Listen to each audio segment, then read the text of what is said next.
पिछले वीडियोस में हम काफ़ी सारी बातें कर चुके हैं लैंग्वेजेस और डीएफएस और एनएफएस एनडीएफएस के बारे में, एप्सिलॉन एनएफए के बारे में। लास्ट वीडियो में तो हमने एनएफए और एप्सिलॉन एनएफए का एग्जांपल भी देखा था। एक लैंग्वेज के लिए हमने एप्सिलॉन एनएफए और एक एनएफए बनाने की कोशिश की थी और हमने समझने की कोशिश की थी कि किस तरीके से वो एक आसान चीज़ है, बजाय कि हम जब डीएफए बनाते हैं तो हमें थोड़ी मुश्किल आती है, एनएफए बनाने में हमें थोड़ी कम मुश्किल आती है। अभी हम जो देखने जा रहे हैं, हम थोड़ा सा डीएफए की ताकत को समझना चाह रहे हैं कि डीएफए किस तरीके की लैंग्वेज को समझ सकती है। तो जब इसको समझेंगे, इससे पहले हम कुछ और रिजल्ट्स को भी देखना चाहते हैं जो डीएफए फॉलो करता है। मतलब जो हमारी फैमिली है इतनी सारी मशीन्स की जिनको हम डीएफए बोलते हैं, डिटर्मिनिस्टिक फाइनाइट स्टेट ऑटोमेटा बोलते हैं, उनकी अपनी प्रॉपर्टी क्या है, हम उसको समझने की कोशिश कर रहे हैं। तो प्रॉपर्टीज में सबसे पहली प्रॉपर्टी है कि हर एक डीएफए एग्जैक्टली एक ही लैंग्वेज को एक्सेप्ट करती है। इसका मतलब क्या है? इसका मतलब ये है कि यदि मान लीजिए कि हम एम नाम से एक मशीन ले रहे हैं जो कि एक डीएफए है, तो उसकी लैंग्वेज डिफाइन किस तरीके से? वो इस तरीके से डिफाइन है कि सिग्मा स्टार की हर एक स्ट्रिंग, हर एक वो स्ट्रिंग जो कि एम से एक्सेप्ट होती है, वो हर एक स्ट्रिंग आपको लैंग्वेज ऑफ एम में डालनी है। यदि ऐसी सारी स्ट्रिंग्स डल गई हैं, तो क्या अब मैं कोई ऐसा सेट बना सकता हूँ जो कि एम एक्सेप्ट करता हो और जो इससे डिफरेंट हो? नहीं, क्योंकि मैं सारी स्ट्रिंग्स तो मैं डाल ही चुका हूँ। अब बचा क्या है? अब कुछ भी नहीं बचा जो वो पर्टिकुलर मशीन उसे एक्सेप्ट कर सके।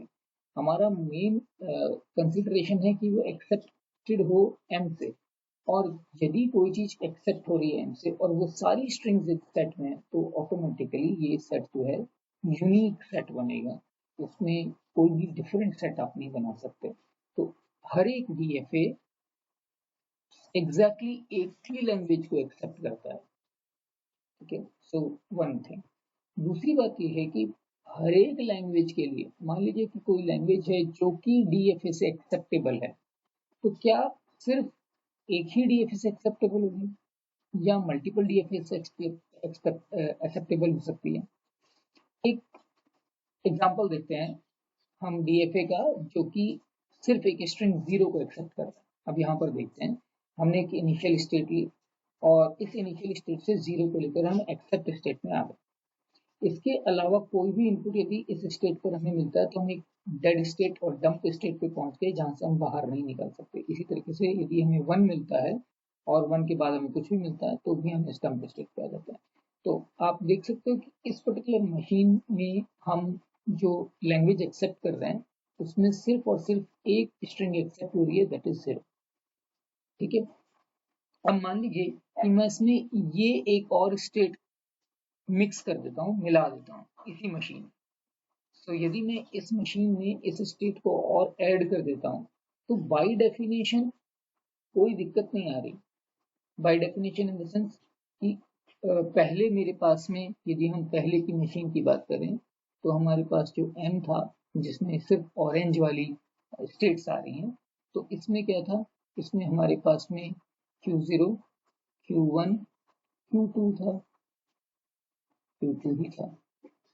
ठीक है, सिग्मा हमारे पास में 0, 1 था, डेल्टा जो कि इस ट्रांजिशन टेबल से या इस ट्रांजिशन फंक्शन से हमें दिख रहा है, डायग्राम से दिख रहा है। ठीक है, डेल्टा में जो हम एक चीज और देख सकते हैं कि हर स्टेट से हमें जीरो और दोनों पे एग्जैक्टली एक ही ट्रांजिशन मिल रहा है। यदि आप देखेंगे Q0 से, तो Q0 से हमें सिर्फ एक ट्रांजिशन मिल रहा है Q1 पर और एक ट्रांजिशन मिल रहा है Q2 पर। इसी तरीके से Q1 से भी हमें दोनों इनपुट पे ट्रांजिशन मिल रहा है, Q2 पे भी हमें दोनों इनपुट पे ट्रांजिशन मिल रहा है, Q3 पे भी हमें दोनों इनपुट पे ट्रांजिशन मिल रहा है। तो हमारी सारी कंडीशंस मीट आउट हो रही हैं, जो कि हमें बताती हैं कि हाँ हम डीएफए, ये एक डीएफए है। सो जब ये एक डीएफए है, मतलब इसको इंक्लूड करके भी हम डीएफए बता रहे हैं, ये अकेला भी यदि होता तो ये भी डीएफए था। तो इन खासियतों के कारण से हम ये कह सकते हैं कि आप जितनी मर्जी स्टेट इसमें ऐड कर लीजिए, एक और स्टेट ऐड कर लीजिए Q4, राइट। तो कोई फर्क नहीं पड़ने वाला, आप जितनी मर्जी स्टेट ऐड कर लें, इसकी लैंग्वेज जीरो ही रहेगी। इस कारण से हम ये कह सकते हैं कि प्रत्येक लैंग्वेज जो कि किसी डीएफए से एक्सेप्टेबल हो सकती है, वो ढेरों डीएफए से, practically infinite number of DFA से एक्सेप्ट हो सकती है। ओके, तो यदि हम इसको डायग्रामेटिक फॉर्म में देखेंगे तो क्या होगा, मान लीजिए ये सेट है डीएफएस का, और ये एक सेट है आपका लैंग्वेजेस का। ये डीएफएस का सेट है और ये लैंग्वेजेस का सेट है जो कि डीएफए से एक्सेप्ट होती है। सो हम इसको एफ डीएफए से, यानी कि families of languages accepted by DFA, हम इससे डिनोट कर लेते हैं।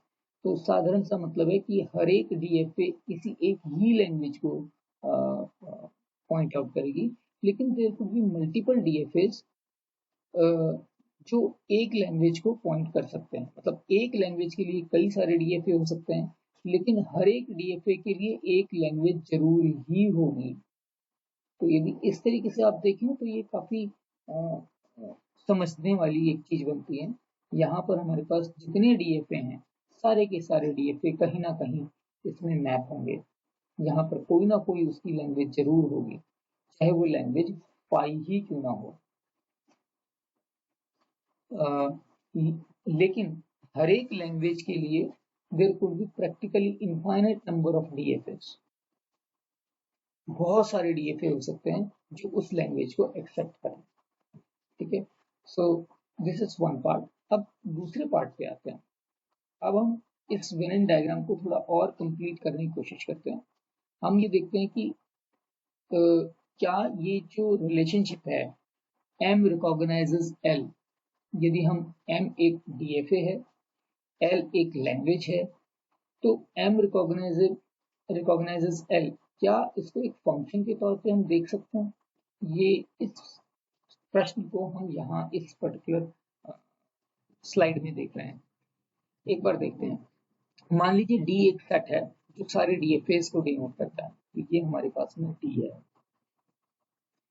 पी एक सेट है जो सारी लैंग्वेजेस को डिनोट करता है, और डेफिनेटली ये पी ऑफ सिग्मा स्टार है, यानी कि power set of sigma star है, क्योंकि हम कहते हैं कि हर एक लैंग्वेज जो है वो क्या होनी चाहिए, सिग्मा स्टार का सबसेट होनी चाहिए। तो हर एक लैंग्वेज जो है सिग्मा स्टार का सबसेट है, या यूं कहते हैं कि सिग्मा स्टार का कोई भी सबसेट एक लैंग्वेज को बताता है, एक पर्टिकुलर लैंग्वेज को बताता है।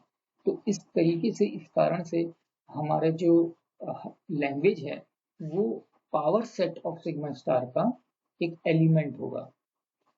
तो हमने यहाँ पर हर लैंग्वेज को रेड डॉट से डिनोट किया हुआ है, देख सकते हैं। ये हर एक रेड डॉट अपने आप में एक लैंग्वेज है, और ये एक एलिमेंट है power set of sigma star का। ठीक है, सिग्मा स्टार क्या है? सिग्मा स्टार स्ट्रिंग से बना हुआ है। सिग्मा, पहले हम सिग्मा देख लेते हैं। तो सिग्मा सिंबल्स हैं, अल्फाबेट है सिग्मा, सेट ऑफ सिंबल्स है। और sigma star all possible strings, जितनी स्ट्रिंग्स हो सकती हैं वो सारी स्ट्रिंग्स इस सेट में, सिग्मा स्टार में मौजूद हैं। इन स्ट्रिंग्स को हमने ग्रीन से डिनोट किया है, तो हमारा सिग्मा स्टार जो है वो इन ग्रीन ग्रीन डॉट से या स्ट्रिंग से भरा हुआ है। अब हर एक लैंग्वेज इसका एक छोटा सा सबसेट है। तो एक लैंग्वेज जो है ये हो सकती है, कोई दूसरी लैंग्वेज ये हो सकती है, कोई तीसरी लैंग्वेज ये हो सकती है, कोई चौथी लैंग्वेज को ये हो सकती है। ऐसे ढेरों लैंग्वेज हैं जो कि power set of sigma star में एक पॉइंट से डिनोटेड है। तो ये जो पूरा का पूरा सेट है, ये यहाँ पर एक पॉइंट से डिनोट कर रखा है। ठीक है, तो ये वाला, ये जो ब्लैक सर्कल है, ये बेसिकली हमें sigma star, power set of sigma star को डिनोट कर रहा है, यानी कि पी को डिनोट कर रहा है। तो ये ऑल पॉसिबल लैंग्वेजेस हैं। इनमें से ये ब्लू के अंदर वो लैंग्वेजेस हैं जो हमारा डीएफए, कोई डीएफए एक्सेप्ट कर सकता है। तो उसमें ढेरों लैंग्वेज ऐसी हैं जो कि हमारा कोई डीएफए एक्सेप्ट कर सकता है। ठीक है, तो हम ये देख रहे हैं कि आ, अब हम एक रिलेशनशिप को कंसीडर करना चाहते हैं। जो DFA डी से DFAs के सेट से और लैंग्वेजेस के सेट पर जा रहा है। ये किस तरीके का रिलेशनशिप है? ये इस तरीके का रिलेशनशिप है कि यदि एम एल रिलेशन में है, एम और एल आपस में रिलेटेड हैं, तब एम एक मशीन है जो कि डी में होगी, यानी कि DFA में होगी, यानी कि वो मशीन एक DFA है। वो रिकॉग्नाइज करेगी लैंग्वेज एल को, जो कि power set of sigma star यानी कि पी में है। ठीक है, तो अब हो क्या रहा है, जैसा कि हम अभी पीछे देख चुके हैं कि हर एक DFA से कोई ना कोई एक ऐसी लैंग्वेज जुड़ी हुई है जो DFA से एक्सेप्ट हो सकती है। लेकिन कहीं कहीं पर एक लैंग्वेज को कई सारे DFAs एक्सेप्ट कर सकते हैं, एक लैंग्वेज को कई सारे DFAs एक्सेप्ट कर सकते हैं। तो आप ये देख सकते हैं कि ऐसा हो सकता है, ऐसा हो सकता है। तो हर एक DFA की कम से कम एक लैंग्वेज तो है ही, लेकिन हर एक लैंग्वेज ढेरों DFA से कवर हो सकती है। सो इस तरीके से यदि हम देखें तो जो R है वो हमारा फंक्शन है। क्यों? क्योंकि हर एक DFA की कम से कम एक लैंग्वेज जरूर है, लेकिन हर एक लैंग्वेज के बहुत सारे DFA हैं। तो इस सेंस में हम कह सकते हैं कि R जो है वो एक many to one into function है। इनटू क्यों कह रहा हूँ? क्योंकि हमारे पास कुछ ऐसी लैंग्वेजेस हैं जो कि DFA से एक्सेप्ट नहीं हो सकती।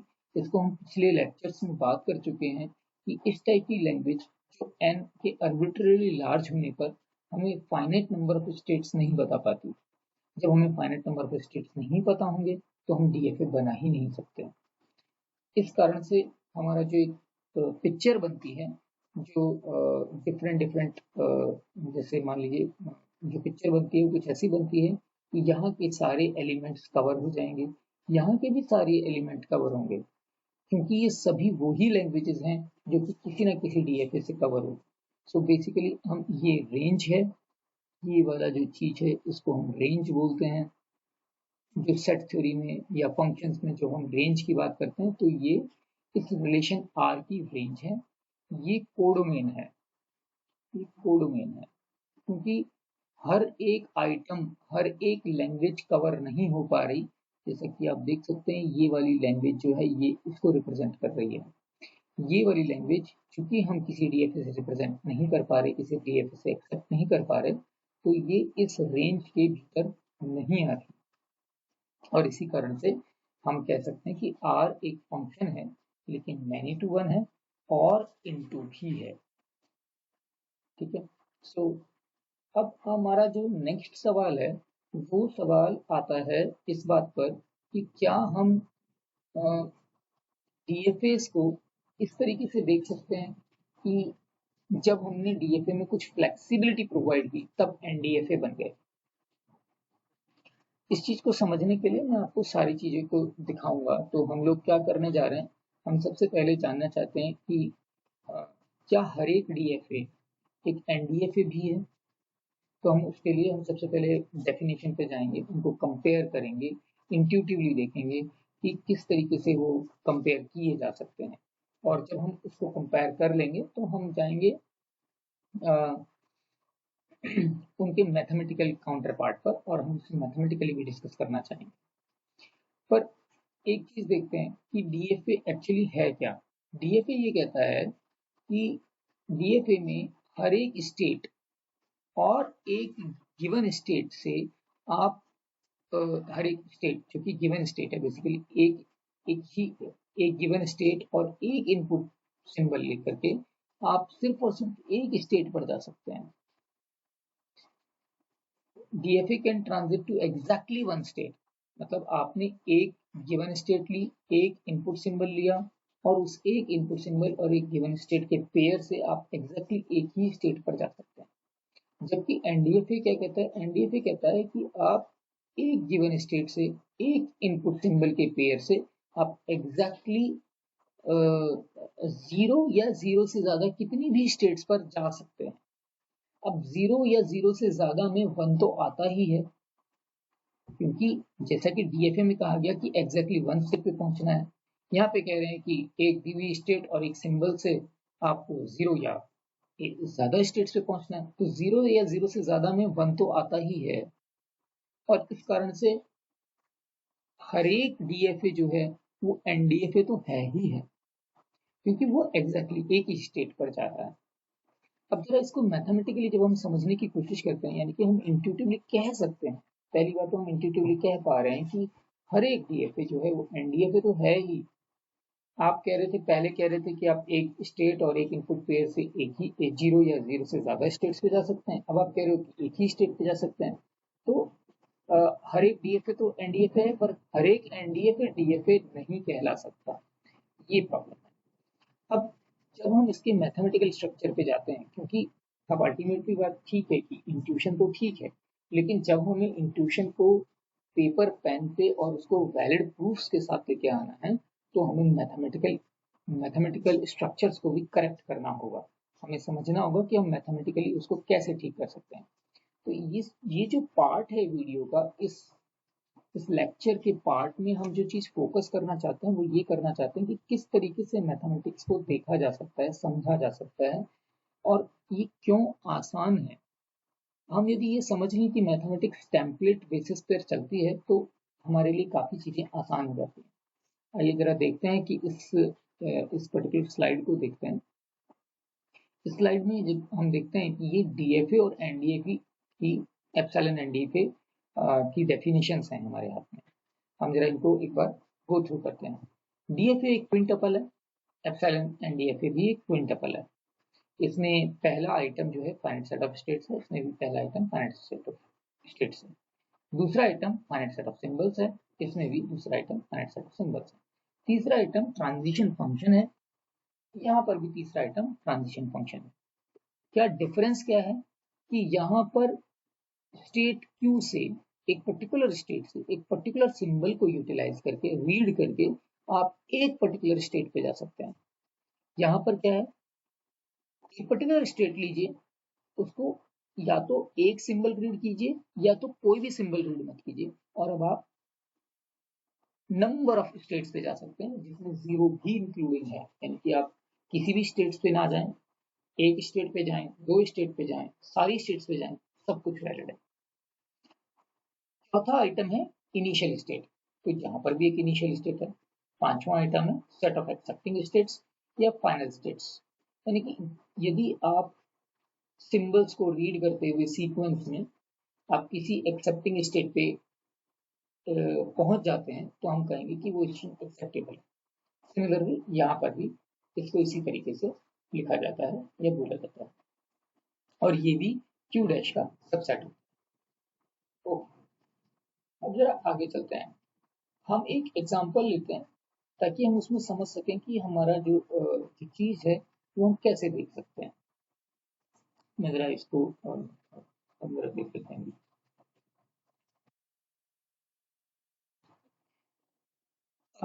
ये देखिए कि एक एग्जांपल है जिसमें हम बात कर रहे हैं एक ऐसे डीएफए की जो कि सिर्फ 0 को एक्सेप्ट करता है। तो यहाँ पर हम देख सकते हैं कि क्यू, जो ब्लू कलर के हैं वो स्टेट्स हैं, जो पर्पल कलर के हैं वो सिंबल्स हैं, और जो ग्रीन कलर की यहाँ पर चीजें दे रखी हैं वो स्टेट्स हैं, जो कि एक पर्टिकुलर स्टेट और एक पर्टिकुलर सिंबल को रीड करने के बाद में हम पहुंचेंगे जहां पर वो स्टेट को रेफर कर रहा है। ठीक है। अब यहाँ पर हमारा डीएफए भी इसी प्रकार का है। डीएफए में क्या हो रहा है कि हम एक पर्टिकुलर स्टेट से एक पर्टिकुलर सिंबल को रीड करके हम किसी स्टेट पे पहुंच रहे हैं, तो दैट इज परफेक्टली फाइन, ये एक डीएफए को दर्शा रहा है। लेकिन यदि हम एनएफए की बात करें, तो एनएफए क्या कहता है? एनएफए कहता है कि आप एक पर्टिकुलर स्टेट लीजिए, एक पर्टिकुलर सिंबल लीजिए, और अब आप किसी सेट ऑफ स्टेट्स पर पहुंच जाइए। अब इस सेट ऑफ स्टेट्स हम यहाँ पर कैसे अचीव करें? तो यदि हम यूं सोचें कि यदि मैं सिर्फ यहाँ पर आपको बोलता हूँ कि मैं यहाँ ब्रैकेट लगा देता हूँ, तो ये मेरा सेट बन गया, ये भी मेरा सेट बन गया, ये भी एक सेट हो गया, ये भी एक सेट हो गया, ये भी एक सेट बन गया। तो इंटरेस्टिंगली आप ये देख सकते हो कि डीएफए से एनएफए बनाना बहुत मुश्किल काम नहीं है, आपको सिर्फ सेट में कन्वर्ट करना है। अब क्योंकि ये फंक्शन है, आप एक बात ये ध्यान रखिए कि ये फंक्शन है, तो फंक्शन में ये जरूरी नहीं है कि कोडोमेन के सारे आइटम्स को हम मैप कर पाए, ये जरूरी नहीं है, लेकिन ये काफी आवश्यक है कि हम डोमेन के सारे आइटम्स को मैप कर पाए। तो हम देख पा रहे हैं कि डोमेन के सारे आइटम क्योंकि पहले भी मैप्ड थे, तो वो अभी भी मैप्ड है, राइट। ये क्यू सिग्मा तो आपका किसी न किसी स्टेट पे मैप था ही। हमने क्या किया, हमने सिंगल सिंगल आइटम वाले सेट्स बना दिए और उस पे हम पहुंच गए। तो ये कोई बहुत बड़ी चीज नहीं है, ये बड़े आराम से हमने देखा कि हम इसको बना पा रहे हैं। अब जहां तक एप्सिलॉन एनएफए की बात है, मान लीजिए कि आप एप्सिलॉन एनएफए में भी इसको कन्वर्ट करना चाहते हैं, क्या मैं इसको एप्सिलॉन एनएफए के तौर पे देख सकता हूँ? तो एप्सिलॉन एनएफए के तौर पे देखने के लिए मुझे यहाँ पर एप्सिलॉन एनएफए के ट्रांजिशंस भी बनाने पड़ेंगे कि क्या मेरे पास एप्सिलॉन एनएफए के ट्रांजिशंस हैं। ओके, एप्सिलॉन एनएफए के ट्रांजिशंस देखने के लिए मुझे Q0 से एप्सिलॉन लेकर के कहीं ना कहीं पहुंचना होगा। अब मैं कहाँ पहुंच सकता हूँ, क्योंकि यहाँ पर तो कोई स्टेट है ही नहीं, तो मैं किसी भी स्टेट पर नहीं पहुंचा, यहाँ पर भी मैं किसी भी स्टेट पर नहीं पहुंचा, यहाँ पर भी मैं किसी स्टेट पर नहीं पहुंचा। मजेदार बात क्या है, पावर सेट में एक सेट फाई जरूर होता है। सो पावर सेट में यानी कि फाई जो है वो बिलोंग करता है पावर सेट में, और इस कारण से हम अभी भी इस डेफिनेशन के अंतर्गत आने को बहुत आसानी से आ गए, क्योंकि ये जो भी आइटम है, आपने सिग्मा भी लिया, यानी कि जितने सिंबल्स थे उतने सिंबल्स की भी हमने बात की, साथ में हमने एम्प्टी सिंबल एम्प्टी स्ट्रिंग भी ले ली। अब जब हम कह रहे हैं कि अब आप मूव करके दिखाओ, तो हम ट्रांजिशन दिखा पा रहे हैं। तो यहाँ से ये ट्रांजिशन तो हमने एनएफए के थ्रू ही आराम से बना लिए थे, पर यदि हम एप्सिलॉन एनएफए भी इसको बनाना चाहते हैं तो हमको पता है कि हम फाई पर तो पहुंच ही सकते हैं, क्योंकि फाई पावर सेट का सेट एक एलिमेंट है। ठीक है, तो पावर सेट का चूंकि एक एलिमेंट है फाई, तो हम इस पे बड़े आराम से पहुंच सकते हैं, और इस कारण से हम हर एक डीएफए को, कोई भी आप डीएफए ले आइए, उसको हम एनएफए में भी कन्वर्ट कर सकते हैं, और हर एक एनएफए को हम एप्सिलॉन एनएफए में कन्वर्ट कर सकते हैं। ठीक है, ऐसा इसलिए कर पा रहे हैं हम क्योंकि एनएफए का स्पेशल केस है डीएफए, और एप्सिलॉन एनएफए का स्पेशल केस है एनएफए। एप्सिलॉन एनएफए में हमने एप्सिलॉन ट्रांजिशन की आजादी दी थी, एनएफए में हमने मल्टीपल स्टेट्स पे जाने की आजादी दी थी, जीरो और मोर स्टेट्स पे ट्रांजिट करने की आजादी दी थी। तो जब यहाँ पर हमने एप्सिलॉन एनएफए यानी कि आप एम्प्टी स्ट्रिंग पे ट्रांजिट कर सकते हो, कहाँ पर कर सकते हो, जीरो और मोर स्टेट्स पर। तो जीरो जीरो अलाउड है इसमें, इसलिए एनएफए तो हर एक एनएफए एप्सिलॉन एनएफए तो है ही, क्योंकि एनएफए में कोई भी ट्रांजिशन एप्सिलॉन ट्रांजिशन नहीं होता। तो एनएफए एक एप्सिलॉन एनएफए है ही, इसी तरीके से डीएफए हमेशा एक एनएफए है ही। और इसलिए जो भी लैंग्वेज डीएफए एक्सेप्ट करता है, जो भी लैंग्वेज डीएफए एक्सेप्ट करता है, उसके लिए कोई ना कोई एनएफए जरूर होगा, क्योंकि डीएफए चूंकि एक एनएफए जैसा ही, तो वो लैंग्वेज जो कि डीएफए एक्सेप्ट करता है वो एनएफए तो एक्सेप्ट करेगा, सेम वही लैंग्वेज एप्सिलॉन एनएफए भी जरूर एक्सेप्ट करेगा। यदि कोई लैंग्वेज एनएफए एक्सेप्ट कर रहा है तो उसको एप्सिलॉन एनएफए जरूर करेगा। तो इस कारण से यदि हम इसको और थोड़ा अलग सेट व्यू में देखें, तो मान लीजिए कि एवरी डीएफए, तो हम देख पा रहे हैं कि भाई इंट्यूटिवली मैथमेटिकली हम इस चीज को समझ सकते हैं कि डीएफए एंड डीएफए बिना किसी चेंज के एक्सेप्ट कर लेते हैं सेम लैंग्वेज को।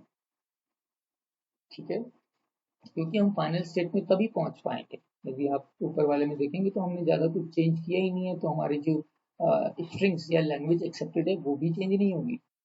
आप देख सकते हैं इसमें इसमें आपकी जो स्ट्रिंग एक्सेप्टेड है, स्ट्रिंग यदि हम डीएफए की बात करें तो डीएफए में भी वही स्ट्रिंग एक्सेप्ट हो रही है, NFA की बात करें तो NFA में भी वही स्ट्रिंग एक्सेप्ट हो रही है।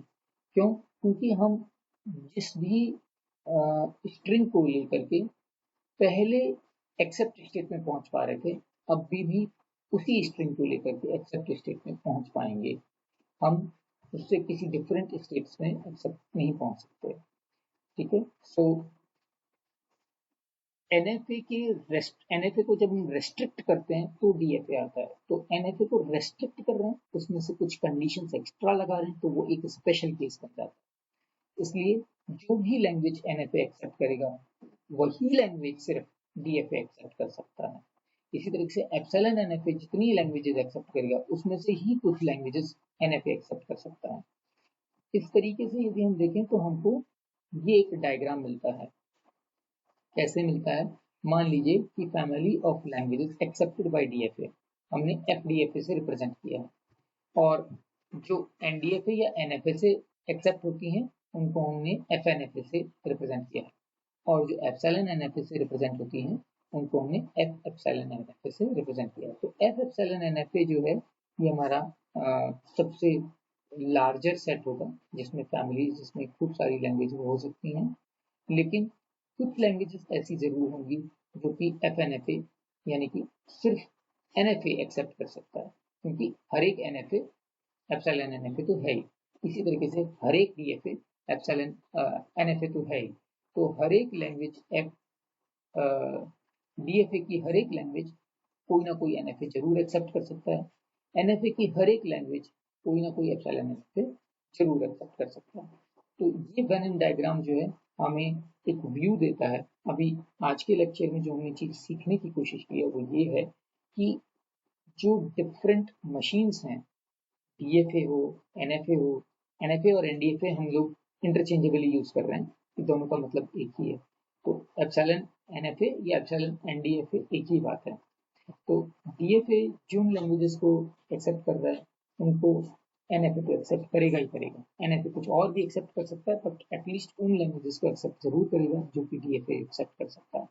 सिमिलरली NFA जिन लैंग्वेजेस को एक्सेप्ट करता है उन लैंग्वेज को एप्सिलॉन NFA तो एक्सेप्ट करेगा ही करेगा। हो सकता है कुछ और लैंग्वेजेस को एक्सेप्ट कर सकता हो।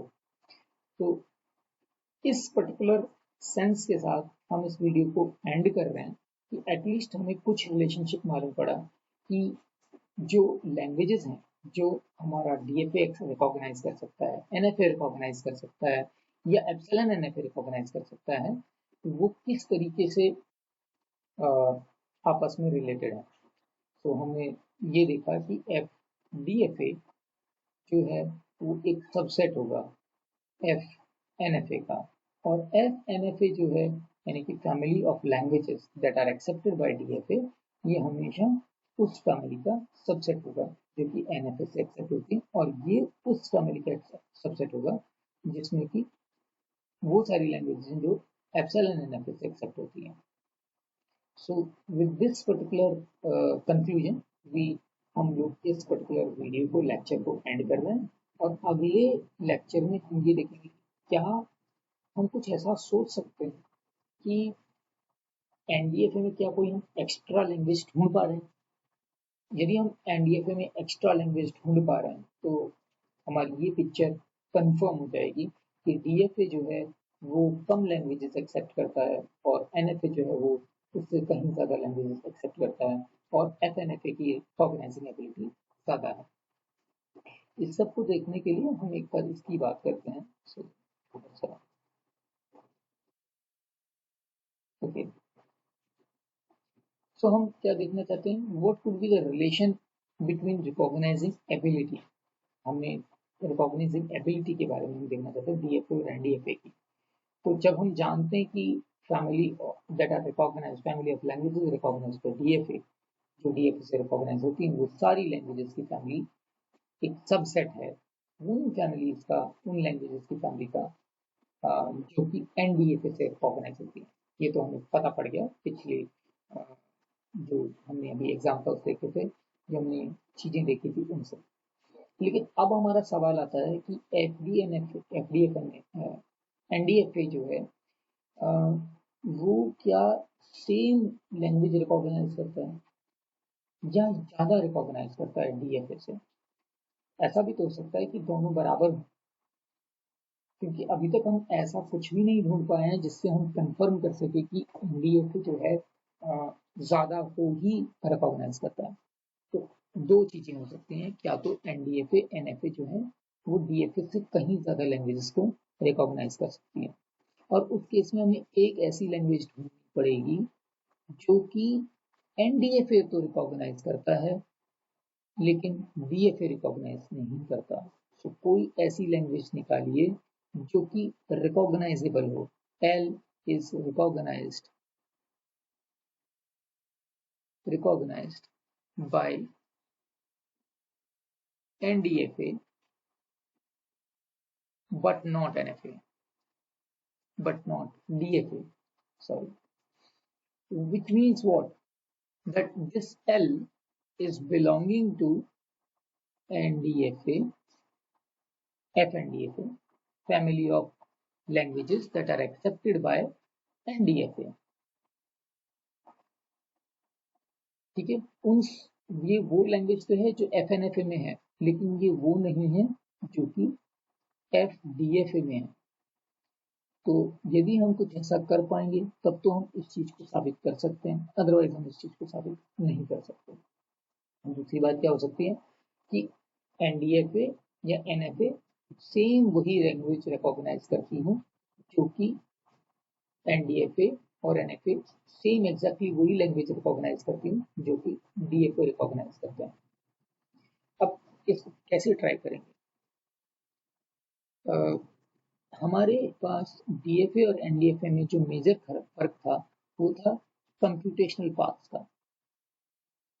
कंप्यूटेशनल पाथ का फर्क था, लेकिन खासियत क्या थी कि जब एनएफए में हम मल्टीपल कंप्यूटेशनल पाथ पे जा रहे थे तो हमको सारे पाथ में से कोई सा भी एक पाथ यदि फाइनल स्टेट से पहुंच गया तो हम कहते थे कि वो रजिस्टर एक्सेप्ट हो गए।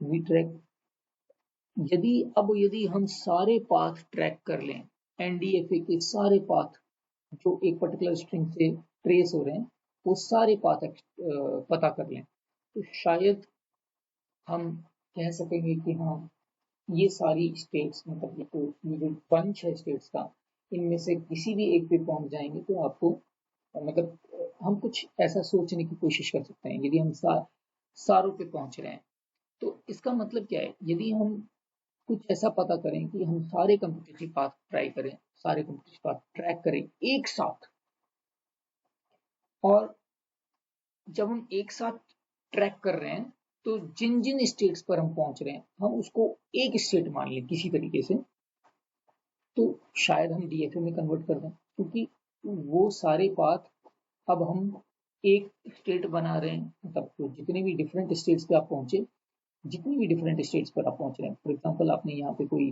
स्टेट ली क्यू, और अब आपने डिफरेंट डिफरेंट पाथ लेकर के आप मल्टीपल स्टेट्स पे पहुंच गए। ठीक है, अब इन सारी स्टेट्स को हमने एक ही स्टेट कंसिडर कर लिया, तो अल्टीमेटली क्या हो गया कि ये सब एक ही स्टेट पर पहुंच रहे हैं, मल्टीपल स्टेट्स पर नहीं पहुंच रहे हैं। तो हमारे पास हम इसको एक सेंस में एक सिंगल पाथ का विजुअलाइजेशन दे सकेंगे। ये चीज इंपॉर्टेंट हो जाएगी हमारे लिए।